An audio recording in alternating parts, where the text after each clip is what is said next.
If you live according to the flesh, you shall die. But if by the Spirit you mortify the deeds of the flesh, you shall live. In the name of the Father, and the Son, and the Holy Ghost. Amen.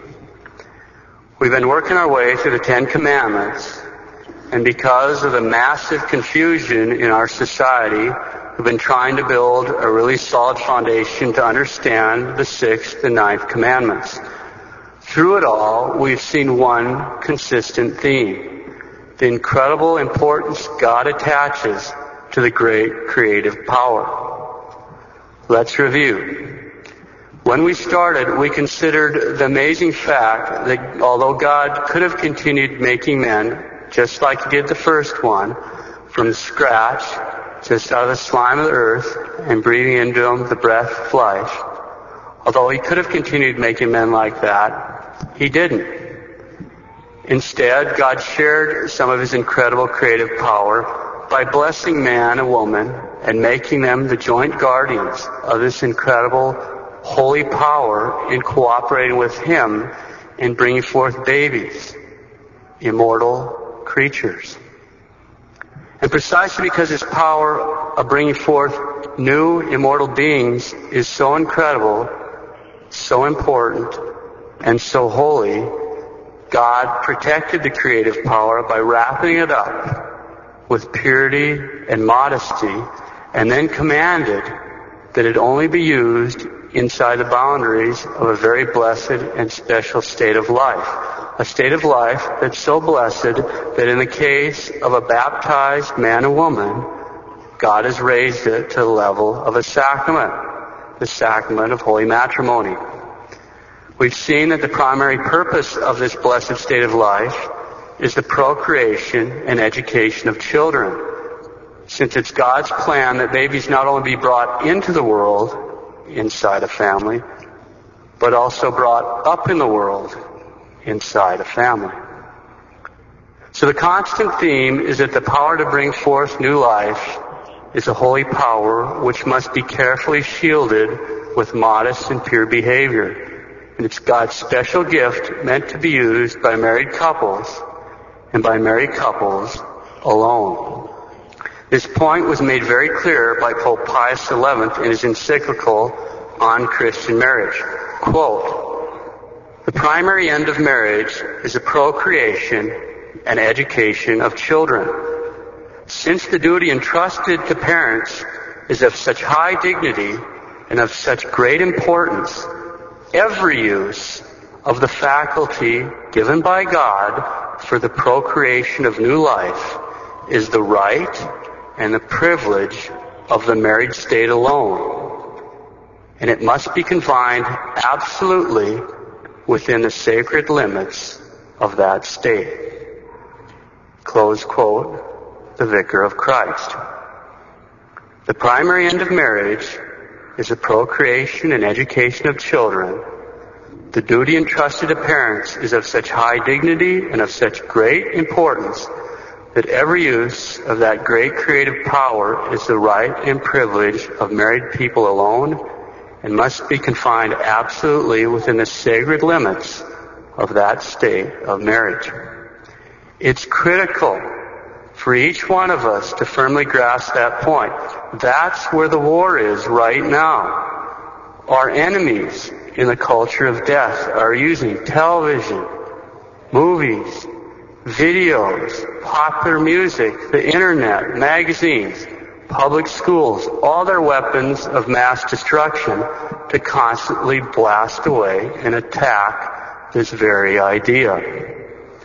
Once we see this clearly, it's easy to understand the sixth and ninth commandments. Thou shalt not commit adultery. Thou shalt not covet thy neighbor's wife.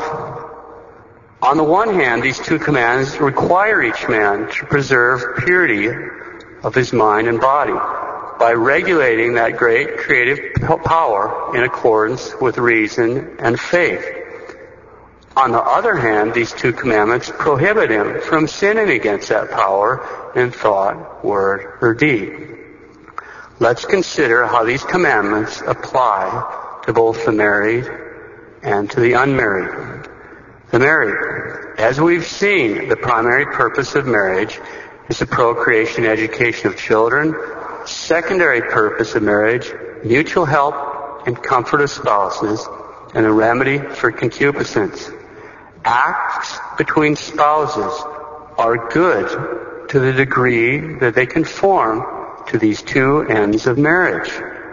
The general principle is this: everything in conformity with these two purposes, the procreation and education of children and also mutual comfort and relief of concupiscence, everything in conformity with those two purposes is good and permissible.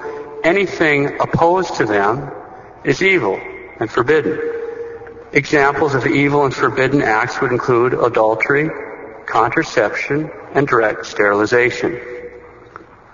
The unmarried, in order to preserve modesty and not corrupt innocence, will only consider one sin.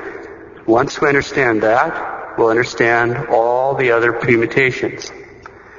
Well, speaking about the unmarried, Pope Alexander VII condemned the idea that it is only a venial sin for the unmarried to kiss for the sensual pleasure arising from the kiss, even if there's no danger of further consent or going any farther.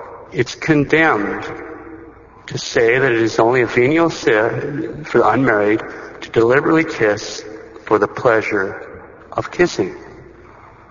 That's a condemned moral error.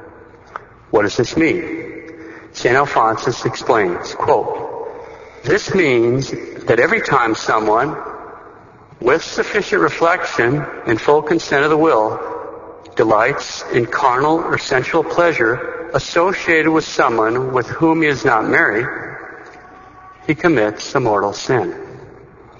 This is not only true with kisses, but also with respect to other touches performed seeking the same type of pleasure. The reason is the delight taken in that sort of pleasure, that is to say, the delight taken in stirring up appetites that surround the creative power, is a movement towards the marital act. Close quote, the Doctor of Moral Theology of the Universal Church. Every time someone with sufficient reflection and full consent of the will delights in carnal or sensual pleasure associated with someone with whom he's not married, he commits a mortal sin. The reason is any delight taken up in stirring the appetites around the creative power is a movement towards the marital act, and that is completely reserved to the married. Here's the point. For the unmarried, passionate kissing is mortally sinful. Why? Because it's passionate.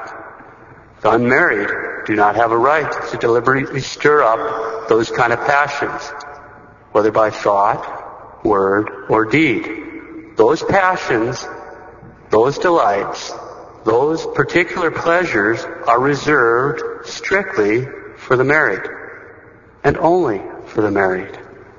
No one else. Now, once we understand that, we don't need to go through a big, long laundry list to explain which particular behaviors are right and which are wrong. For the unmarried, passionate kissing is mortally sinful because unmarried do not have the right to deliberately stir up that type of passion in thought, word, or deed.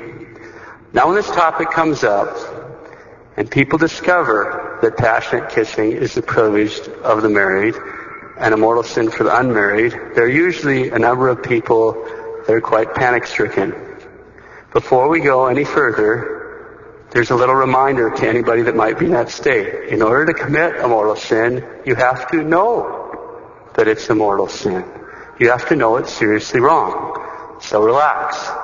I'm sure you didn't know that before. Be at peace, you're safe, but don't do it anymore. Now you know. Go and sin no more.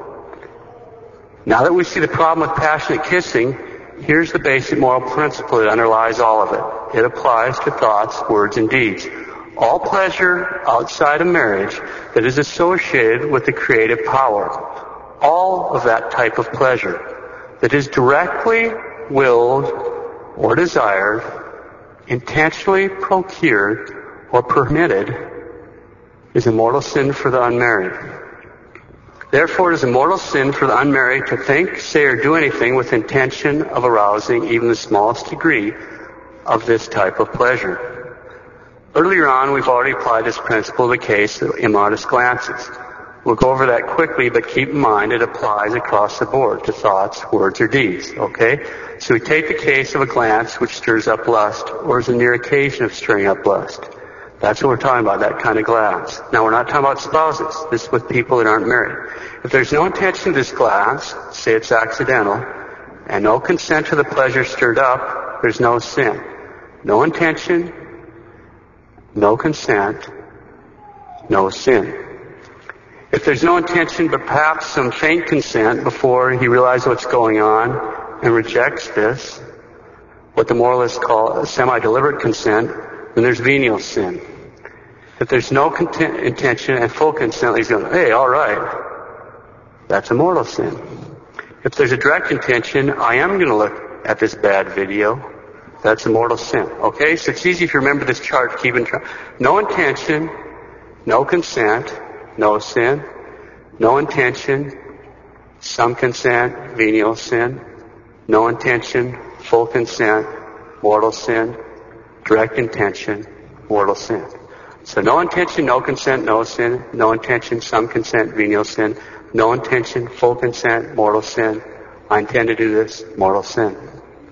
All pleasure outside of marriage associated with the great creative power, all that type of pleasure is reserved to the married. Outside that, if it's directly willed or desired, intentionally procured or permitted, it's morally sinful. Okay, before we close, let's deal with a few typical objections with kissing. But Father, everybody does it. Ooh, now there's a convincing argument. Try that one out on your mom and then come back to the priest and let me know how it works.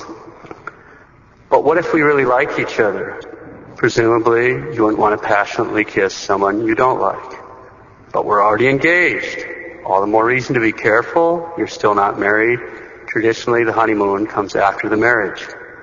Are you saying we can't kiss at all? No, of course not. Unmarried people can kiss. It's not necessarily a great idea. They certainly don't have to, but they can kiss. They can? Yes. The kisses allowed to the unmarried people are just like the kisses you'd give to your great-grandma or your great-grandpa. Kind of a little peck on the cheek kind of thing. That's not a passionate kiss, and that's just exactly what everybody that isn't married to each other is allowed to do. Okay, and that's it. But Father, no one can live like this. Naturally speaking, that may be true. But God never commands the impossible. That's why He gives us supernatural help. It's called sanctifying grace. We avoid the near occasions of sin. We say our 3 Hail Marys every morning and every night. We say our rosary every day.